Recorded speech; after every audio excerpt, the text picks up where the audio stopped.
Al-Kabi. Al-Kabi. Les amis, les amis, la Coupe d'Afrique, cette compétition s'annonce fou furieux. Fou furieux. Retenez bien ce prénom ou ce nom, je ne sais pas, je connais pas les joueurs du Maroc, je connais pas les joueurs de toute cette compétition, mais je retiens juste l'attitude des joueurs. Al-Kabi, Al-Kabi, ce joueur, c'est un phénomène. Pourtant, il n'a pas débuté le match. Il a passé toute la première mi-temps dans le banc, toute la moitié de la deuxième mi-temps dans le banc. Il rentre.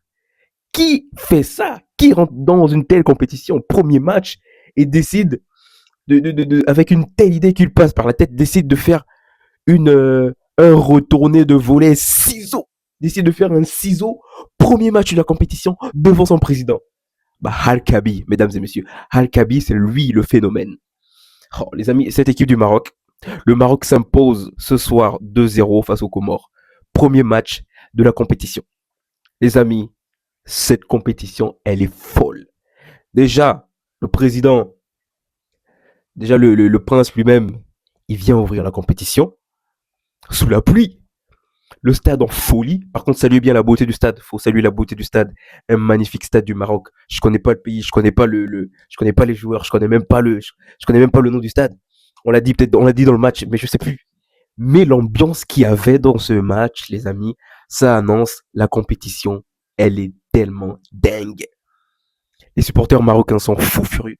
Je sais même pas s'il y avait des supporters comoriens dans le stade, tellement on entendait que les Marocains. Le président, toute la tension qu'il y avait les joueurs, la pression à chaque poignée de main du ministre, du prince, à chaque poignée de main, la pression qu'il y avait. Début de match, tranquille, enfin, face au Maroc, avait la main. Le Maroc, maître de son destin, favori largement face à cette équipe du Comore. Mais quelque chose me dit que cette équipe du Maroc, attention quand même, parce que c'est que le Comore. Certes, ça finit par une victoire 2-0, mais le Comore a tenu 50 minutes de jeu pour encaisser le premier but de Brahim Diaz. 50 minutes. À la 53e, je crois que Brahim Diaz ouvre le score. Mais cela montre juste à quel point le Maroc doit faire très attention. Parce que c'est que le Comore. Après, ça va être quoi? Le Mali. Au fur et à mesure, le niveau des équipes va augmenter. Là, ça commence bien. Comores, petit match, tranquille. Les Comoriens, ils étaient asphyxiés de A à Z. Les Comoriens ont beaucoup joué en contre. Malgré leur jeu en contre, ils ont quand même failli mettre un but ou etc. Saluer aussi la prestation du gardien. S'il n'y avait pas le gardien, comment il s'appelle, Pandore, Pandore qui arrête le penalty je connais plus, Harid ou je sais plus quoi, ou attends, comment il s'appelle le numéro 9, Harid, je crois, un truc comme ça. Si vous connaissez le nom, dites-le moi dans les commentaires, les amis. Numéro 9 du Maroc, un très bon joueur, mais dommage, il a loupé le penalty face à Pandore, ce gardien comorien. Franchement, le meilleur joueur de cette équipe de Comores dans ce match, c'est Pandore. Il était présent dans les frappes, présent tout le match. Sans ce gardien, c'était minimum 5-0. Donc, ils s'en sortent très, très, très bien dans cette poule. 2-0, c'est très bien, j'ai envie de dire. Avec cette équipe du Maroc qui avait faim, mais qui n'arrivait pas à ouvrir le score. Qui ont mis 50 minutes pour ouvrir le score. Attention à cette équipe du Maroc. Brahim Diaz. Oh. Brahim Diaz, mais dans cette équipe, il n'y a que des noms, mais s'ils ne vont pas jusqu'en finale, c'est qu'il y a un grave problème. Il y a un grave, grave, grave problème. Avec une belle équipe comme ils ont. Brahim Diaz, El Nessiri, Amrabat, Bono, le gardien, Unai. Franchement, avec cette équipe-là, minimum finale. Minimum finale. Après, bon, ça dépend aussi des équipes qui en face. Il y a beaucoup de grosses équipes dans cette compétition, mais voilà. Les amis, ce match, ça ouvre la compétition. Un très, très gros match. Premier but de Brahim Diaz dans la compétition. Magnifique but. Enfin, magnifique but. Il reprend une balle, ensuite il la place. Très bien, sachant qu'ils ont galéré à mettre ce but, les amis. Deuxième but. Al-Kabi. Al-Kabi. Al-Kabi, il faut pas l'oublier. Il va nous mettre des ciseaux tous les matchs du Maroc. Al-Kabi. Franchement, bravo au Maroc. Bravo au Maroc pour ce premier match. Il fallait mettre, de toute façon, il fallait marquer. Il fallait marquer, il fallait ouvrir la compétition. C'est dommage si ça terminait avec un 0-0. Mais bon, cette équipe du Maroc, ils sont tellement organisés, ils sont tellement bons dans le pressing, dans l'organisation de jeu. Ça se voit qu'ils ont travaillé, mais pendant des mois et des mois et des mois. Euh, Organisé, le gardien Bonhomme, il est solide. Il y a eu quelques failles. Il y a eu la blessure du défenseur.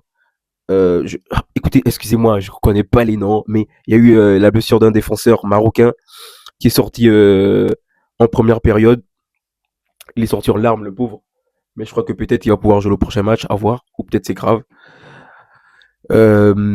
Franchement, ce match annonce complètement la compétition. Les joueurs du Comore, ils s'en sortent très bien. Parce que des fois, il y avait du cafouillage, il y avait énormément de pertes de balles. Le gardien, heureusement que le gardien était là pour limiter la casse. Mais les joueurs jouent en contre. En début de match, ils étaient hyper agressifs. Heureusement, je pense que sûrement l'entraîneur a dit, bon écoutez, euh, là on s'attend pas à grand chose, mais mettez de l'intensité. Et c'est ce qu'on a vu avec cette équipe du Comore.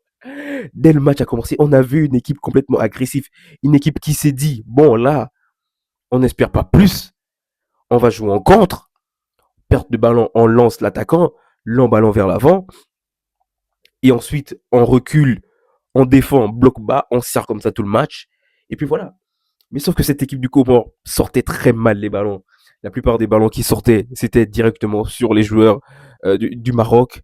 Donc ce qui fait qu'ils se retrouvaient tout de suite sous pression, tout de suite défendre face à cette équipe du Maroc qui était sur les premières lignes. Perte de balle, mais l'attaquant il était complètement seul devant. Franchement, cette équipe du Comore, avec ce 2-0, ils ont galéré énormément, énormément. Ça aurait pu être beaucoup pire avec le nombre de pertes de balles qu'il y a eu et avec aussi les déchets techniques. Après, voilà, on n'attendait pas beaucoup plus de cette équipe. Ils ont quand même, ils ont quand même tenté il y a eu quand même quelques frappes cadrées. Il y a dans le jeu, c'était pas si mal quand même. Ils arrivaient à, euh, ils n'ont pas gardé le ballon énormément, mais dans l'attitude, c'était quand même bien dans l'attitude, dans l'attitude, dans le caractère, dans l'agressivité. De toute façon, c'est ce qu'ils pouvaient que faire de mieux. Et puis voilà, cette équipe du Comore face à une très belle équipe du Maroc qui était très très très bien dans le jeu, qui jouait très bien en passe, qui n'hésitait pas, qui pressait mais énormément, qui gardait beaucoup la balle, qui avait une grosse possession de jeu, qui maîtrisait son jeu de A à Z, qui ont tenté des frappes, etc., avec des joueurs offensifs de qualité. Encore, ils n'ont même pas fait entrer tous les joueurs, hein, tous les joueurs de qualité qui sont Hakimi blessé, mais qui est là quand même. On verra au prochain match s'il joue, mais que de la qualité technique dans cette équipe du Maroc. Donc franchement, cette équipe du Comore s'en sort très bien. Cette équipe du Comore s'en sort, mais franchement, bien, bien, bien avec ce 2-0. Ça aurait pu être beaucoup pire. 2, 3, 4, 5. Avec le joueur du PSV, l'attaquant marocain, le joueur du PSV, le numéro 11, lui aussi il est bon. El Nessiri, moi je voulais voir El Nessiri débuter le match, mais bon, il a débuté sur le banc, il est rentré, prochain match il va jouer, prochain match il va marquer, un buteur qu'il est.